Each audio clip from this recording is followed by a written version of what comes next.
বালকের লাশ উদ্ধার করা হয় এবং তার প্রেক্ষিতেই আমরা দেখেছি যে এই বিষয়টি জিডি হয়েছিল তার আগের দিন 10 তারিখে তার এবং জিডি নিখোঁজ জিডি করেছিল তার বাবা। তার প্রেক্ষিতেই আমরা যখন লাশটি পেয়ে তখন আমরা তদন্ত শুরু করি এবং আমরা বিভিন্ন গোয়েন্দা তথ্য এবং ডিবি এবং আমার এডিশনাল এসপি সদর এই শেখপুর সার্কেল সহ সবাই থানা অফিসার সবাই মিলে আমরা আসলে যেহেতু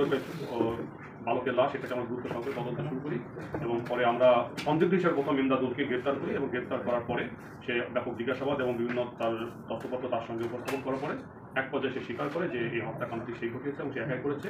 এবং সে আরও স্বীকার করেছে যে যদিও এটা পরবর্তীতে আমাদের মেডিকেল রিপোর্টের প্রমাণের সাপেক্ষ বিষয় যে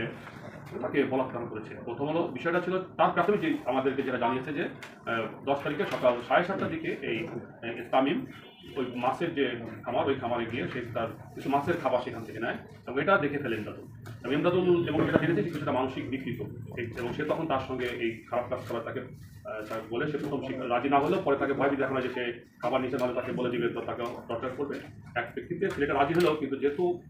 বালক তখন সে তার বাড়ির পথে তার ফ্র্যাকচার এবং সেখানে রক্ত বেড়ে সে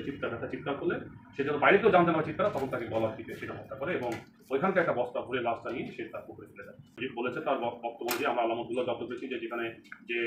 পাওয়া গিয়েছে অনেকটা রশি পাওয়া গিয়েছে এবং আগামী আমরা আজকেই তাকে আদালতে সুপর্দ করি। প্রাথমিকভাবে আমাদেরকে একটু জানিয়েছে এবং আমরা তার যেভাবে চটের উপরে তাকে শুয়েছিল তারপর